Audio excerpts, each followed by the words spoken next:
नमस्कार, जय हिंद, जय श्री राम दोस्तों। अनफिल्टर्ड इंडियन पे आप सबका स्वागत है। आगे बढ़ने से पहले आप सबसे रिक्वेस्ट है, वीडियो को लाइक कीजिए, चैनल को सब्सक्राइब कीजिए और शेयर करना मत भूलिएगा। किसी ने बहुत बेहतर कहा है, डोनाल्ड ट्रंप अंतर्राष्ट्रीय राजनीति के संजय राउत हैं, या कहूं तो डोनाल्ड ट्रंप अंतर्राष्ट्रीय राजनीति के संजय राउत प्लस अरविंद केजरीवाल हैं। अरविंद केजरीवाल की तरह मीडिया में छाए रहना तो पसंद है, लेकिन संजय राउत जैसा उतावलापन भी है। शायद इसीलिए डोनाल्ड ट्रंप को अमेरिका के अंदर टेको ट्रंप के नाम से जाने जाने लगा। ट्रंप ऑलवेज चिकन्स आउट, यानी कि उनके उतावलेपन के कारण जिस तरीके से उनके बनते काम बिगड़ जाते हैं और फिर उन्हें उन चीजों से पीछे हटना पड़ता है।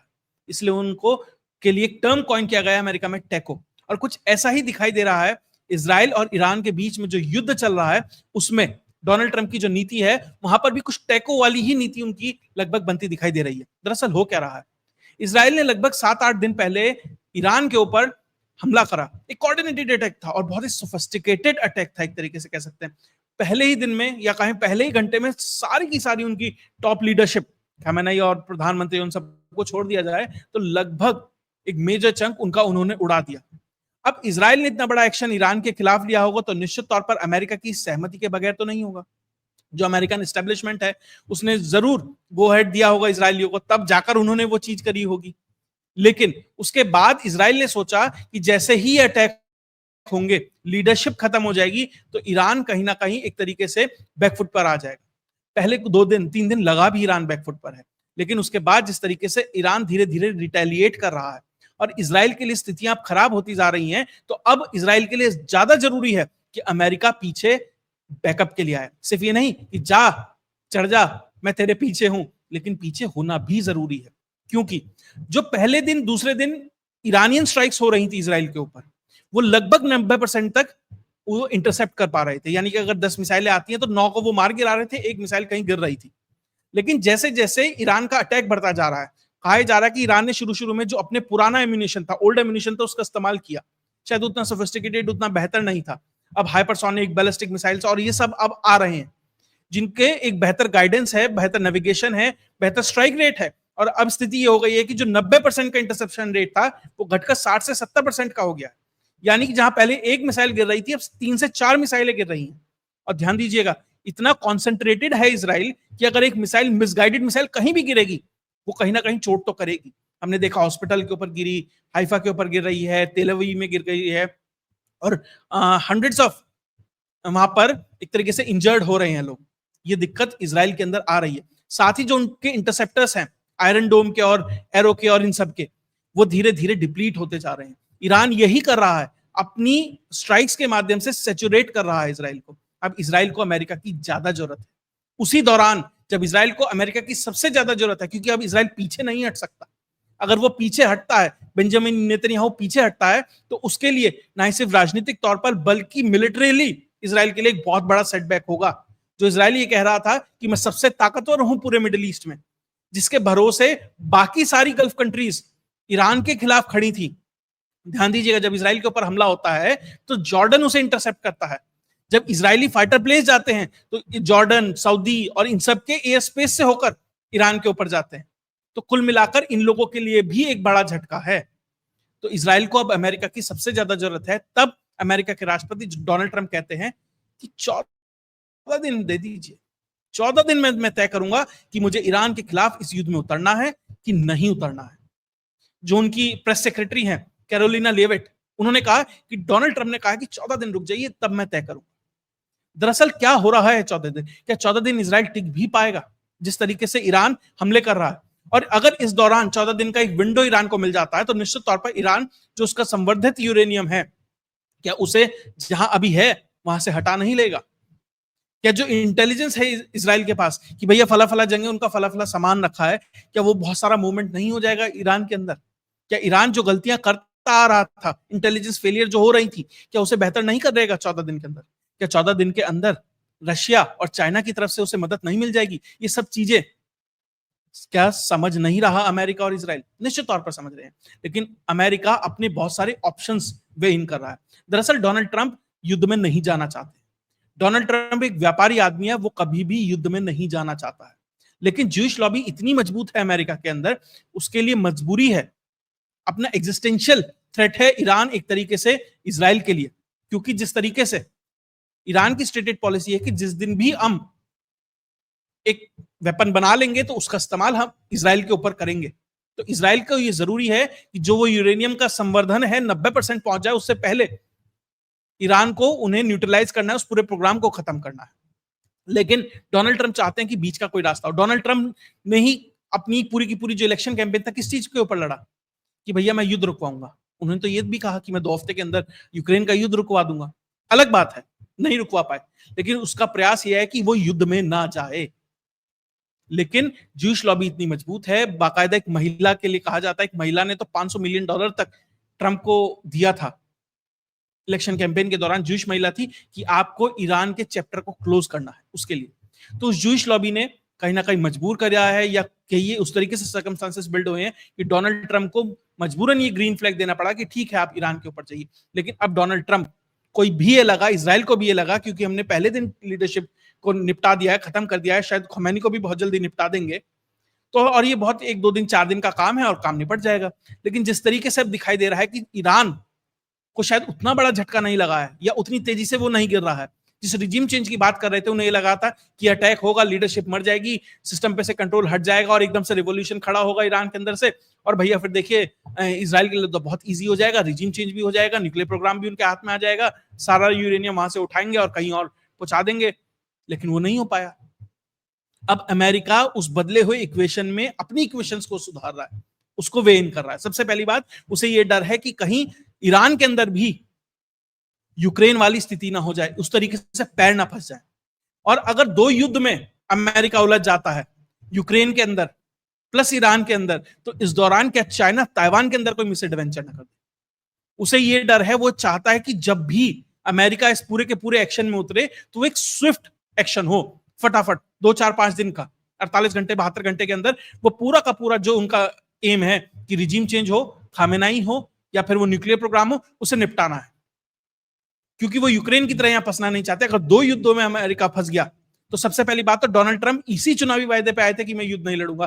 आप एक युद्ध में जा रहे हैं, आपने कहा था यूक्रेन को खत्म कर दूंगा, आप वो नहीं कर पाए हैं। तो डोनाल्ड ट्रंप की अप्रूवल रेटिंग अभी बहुत कमजोर है, मिड टर्म इलेक्शन आने हैं और आप इसमें फंस जाते हैं तो उनके लिए और मुश्किल हो जाएगी। तो डोनाल्ड ट्रंप राजनीतिक रूप से भी इस चीज को देख रहे हैं। साथ ही ईरान को जो कमजोर समझा जा रहा था कि भैया बहुत स्विफ्टली चीजें हो जाएंगी, नहीं हो पाई। अब ईरान क्या धमकी दे रहा है? ईरान धमकी दे रहा है कि जो स्ट्रेट ऑफ हॉर्मूज है, जहां से दुनिया का 20% तेल निकलता है, जो उस एरिया से जाता है, मैं उसे चौक कर दूंगा। और अभी 2 शिप्स वहां पर ऑलरेडी टकराई थी। अब वो एक्सीडेंट था, साइबर अटैक था, इलेक्ट्रॉनिक कुछ कम्युनिकेशन में दिक्कत थी, जो भी था, लेकिन स्ट्रेट ऑफ हॉर्मूज में वो एक्सीडेंट हुआ। और स्ट्रेट ऑफ हॉर्मूज को चोक करना ईरान के लिए बहुत ईजी है, कुछ घंटों के अंदर वो कर सकता है। 4 जहाज जा रहे हैं, उन पे 2 मिसाइलें मारी है, वहां से कोई जाएगा ही नहीं। स्ट्रेट ऑफ हॉर्मूज को अगर बंद कर दिया तो अंतरराष्ट्रीय स्तर पर महंगाई किस चरम पर पहुंचेगी, आप अंदाजा लगाइए। अमेरिका जो अभी इन्फ्लेशन की मार झेल रहा था, थोड़ा बहुत कम हो रहा है इन्फ्लेशन, तो अमेरिका में फिर से वो चीजें आने लगेंगी। डोनाल्ड ट्रंप उस चीज से डर रहे हैं। उसके अलावा डोनाल्ड ट्रंप एक और चीज को देख रहे हैं कि जो पूरा का पूरा मिडिल ईस्ट है वो 2 हिस्सों में बटा है, एक जीसीसी कंट्रीज है और एक ईरान है। दरअसल अमेरिका का पूरा मिडिल ईस्ट में जो एग्जिस्टेंस है, जितने उसके पोस्ट हैं, जितने सब उसके बेसिस हैं, वो किस चीज के ऊपर है कि मैं आप सबको बचाऊंगा, आप सबकी रक्षा करूंगा ईरान से। सऊदी हो, कुवैत हो, यूएई हो, कतर हो, कोई भी हो, बहुत सारी कंट्रीज है जहां पे लगभग 9 से 10 बेसिस अमेरिका के पूरे मिडिल ईस्ट में किस चीज के लिए है कि आप सबकी रक्षा करूंगा, आप सबके हितों को सुरक्षित करूंगा इस ईरानियन रिजीम से। मान लीजिए वो ईरानियन रिजीम इस एक्शन में खत्म हो जाती है, ईरान का चैप्टर सॉल्व हो जाता है, तो सऊदी पूछेगा ना, भैया अब अमेरिका की हमें जरूरत क्या, हम तो सुरक्षित है, अब तो ईरान का डर भी नहीं है। तो अमेरिका अगर इस ब्लफ को खत्म कर देता है, इस ईरान की प्रॉब्लम को सॉल्व कर देता है, तो सऊदी से लेकर पूरा मिडिल ईस्ट सवाल पूछेगा फिर अमेरिका का अब यहां पर बैठे रहने का, एग्जिस्टेंस का औचित्य क्या है। तो अमेरिका भी उस हद तक ही पुश करेगा जहां उसके सामरिक हितों को नुकसान ना पहुंचे, क्योंकि आपको 2 बैलेंस बनाकर चलने हैं, एक का डर दूसरे को दिखाकर चलना है। अगर ये डर खत्म हो गया तो अमेरिका का जो पेट्रो डॉलर है उसके लिए भी एक बड़ा खतरा होगा। इसलिए अमेरिका ने इजराइल को कहा खमेनेई को एलिमिनेट नहीं करना है फिलहाल, आगे इक्वेशन कैसे चेंज होते हैं, जो युद्ध होता है बहुत ही डायनामिक होता है, बहुत जल्दी जल्दी सिचुएशंस चेंज होती है। लेकिन फिलहाल अमेरिका उन ऑप्शंस की वजह से शायद उस एक्सट्रीम स्टेप पे नहीं जा रहा है कि भैया खामेनेई की रिजीम खत्म हो गई, ईरान का ब्लफ खत्म हो गया, तो पूरा मिडिल ईस्ट मेरी सुनेगा क्यों। साथ ही अमेरिका को एक और डर है, अगर इस युद्ध के अंदर रशिया और चाइना का एंट्री हो जाती है, हमने देखा किस तरीके से चाइनीज प्लेन ईरान में उतर रहे हैं, ट्रांसपॉन्डर्स ऑफ कर देते हैं, उसके बाद वो ईरानियन एयर स्पेस में घुसते हैं और पता नहीं लगता कहां है। तो क्या इसराइल को, ईरान को चाइना की तरफ से, रशिया की तरफ से कोई मदद मिल रही है क्या, जो शायद अभी तक किसी को समझ नहीं आ रही है? क्या जो मिसिंग पार्ट्स हैं उस आलू को बनाने के लिए, उबालने के लिए, क्या वो चाइना की तरफ से सप्लाई हो रहे हैं, या जैसे पाकिस्तान को पूरा का पूरा आलू ही सप्लाई कर दिया गया था वो करने का प्रयास किया जा रहा है? ये सब चीजें भी अमेरिका वेइन कर रहा है। और ध्यान रखिएगा, मारिया जकोरोवा जो स्पोक्सपर्सन है ministry of foreign affairs Russia की, उन्होंने क्या कहा कि अमेरिका गलती ना करे, ईरान के अंदर, ईरान के जो न्यूक्लियर पावर प्लांट्स है, खासकर बुशेर जो उनका न्यूक्लियर पावर प्लांट है, उसके ऊपर हमला करने की गलती ना करे, क्योंकि वहां रशियंस हैं। उन्होंने कहा ये चेरनोबिल हो सकता है, चेरनोबिल जैसी स्थिति, जैसे चेरनोबिल में न्यूक्लियर रिएक्टर जब फटा था, एक्सीडेंट था, लेकिन किस तरीके से एक कैटास्ट्रॉफी, आपदा आ गई थी उसकी वजह से, वो स्थिति यहां ना हो जाए। यानी कि रशिया इनडायरेक्टली ये बता रहा है कि आप उनके ऊपर हमला मत कीजिएगा। रशिया शायद डायरेक्टली उस तरीके से सपोर्ट में नहीं आ सकता क्योंकि उसके यूक्रेन में पैर फंसे हैं, लेकिन वो ये कह रहा है कि अगर मेरे इतने मजबूत अलाई, मजबूरी है हमें रशिया की भी, अगर उसके ऊपर कुछ होता है तो रशिया भी उसको आंख फेर के नहीं रह सकता, उस पर ध्यान उसे भी देना पड़ेगा। तो इतने सारे इक्वेशंस को वे इन करना पड़ेगा डोनाल्ड ट्रंप को, तब जाकर वो चीजों को आगे ले जा सकते हैं, उसके बिना नहीं ले जा सकते। उनका पहले इक्वेशन ये था, पहले उनका असेसमेंट ये था कि ये 2 से 3 दिन में काम खत्म हो जाएगा, क्योंकि अगर लीडरशिप ही खत्म हो गई तो फिर तो बहुत इजी है, लेकिन वो नहीं हो पाया। और डोनाल्ड ट्रंप इसमें एक और आपदा में अवसर ढूंढ रहे हैं। उन्हें लग रहा है अगर किसी तरीके से कुछ भी होकर मैंने इसे युद्ध से पहले रोक दिया, भाई खामेनेई मान गया, कोई डील हो गई, क्योंकि अमेरिका की तरफ से कहा गया कि अब तक हम 6 डील दे चुके हैं, 6 तरह की ऑफर्स दे चुके हैं, या बातचीत हो चुकी है हमारी ईरान की 6 दौर की, लेकिन कुछ निकला नहीं है। ट्रंप तो बार बार कहते हैं बस जी कल तक बात हो गई, परसों तक बात हो गई, ये डील दे दी, वो डील दे दी। ईरान तो मना कर रहा है, क्योंकि ईरान गिरा जरूर था, लेकिन वो धीरे धीरे खड़ा हो रहा है, उसे समझ आ रहा है वल्नरेबिलिटी क्या क्या है किस किस की। क्योंकि अमेरिका भी इस बात का डर है कि अगर 2, 4, 5, 10 बैलिस्टिक मिसाइल भी अमेरिकन बेसिस के ऊपर गिरी तो उसे भी भारी नुकसान होगा, डोनाल्ड ट्रंप को इंटरनल फ्रंट पे भी नुकसान होगा। लेकिन हाँ, आपदा में अवसर क्या ढूंढ रहा है डोनाल्ड ट्रंप? ये ढूंढ रहा है कि अगर किसी तरीके से 0.0001% चांस ये है कि ये युद्ध ना हो, ये न्यूक्लियर हमला और इस तक ये सिचुएशन ना पहुंचे, तो शायद मुझे नोबेल प्राइज मिल जाए। और ये डोनाल्ड ट्रंप एक तरीके से ट्रूथ सोशल जो एक प्लेटफॉर्म है उसके ऊपर उसने ये डाला भी है। उसने कहा कि देखो आज कितनी खुशी का बात है, मैंने कांगो और रवांडा के बीच में ट्रीटी करा दी है, उनके बीच में युद्ध रुकवा दिया है, मैंने भारत पाकिस्तान के बीच में रुकवाया, मैंने सर्बिया कोसोवा के बीच में रुकवाया, मैं ईरान इजराइल के बीच में रुकवा रहा हूं, मैं यूक्रेन रशिया के बीच में रुकवाने का प्रयास कर रहा हूं। लेकिन क्या है ना, मुझे कोई नोबेल प्राइज नहीं दे रहा।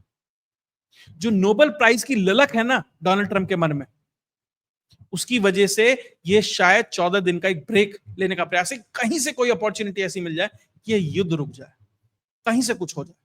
ये प्रयास डोनाल्ड ट्रंप कर रहे हैं। बहुत सारी चीजें हैं।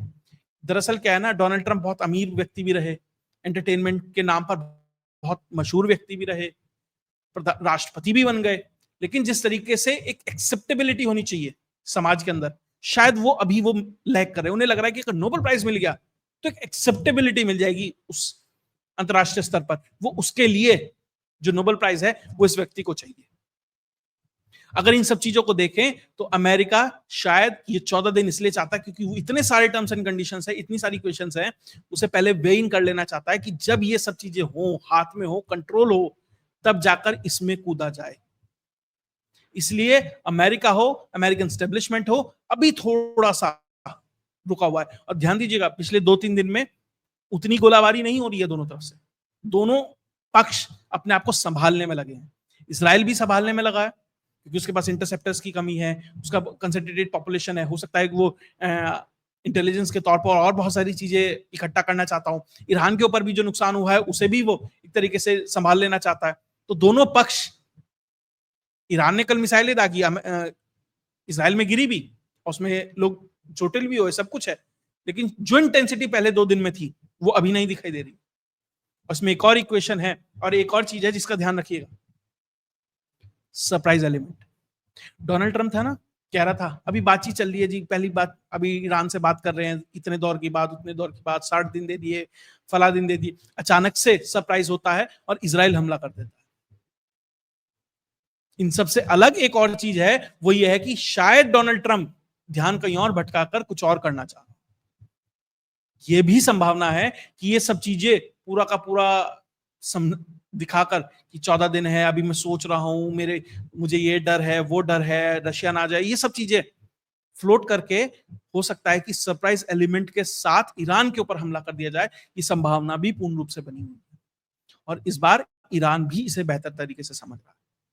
लेकिन जो भी होगा, मिडिल ईस्ट में अगर ये चीजें हो जाती हैं, और ध्यान दीजिएगा, अगर इस पूरे युद्ध में कहीं पर भी ईरान का अपर हैंड होता है तो इजराइल हो, पूरा का पूरा जो सुन्नी वर्ग है पूरा का पूरा मिडिल ईस्ट में, और अमेरिका, उसके लिए बहुत बुरी स्थिति हो जाएगी। तो फेस सेवर के लिए, उनके लिए अब मजबूरी है, क्योंकि जिस तरीके से उन्होंने एक्शन स्टार्ट कर दिया है, अब उसे अंजाम पर ले जाना ही पड़ेगा।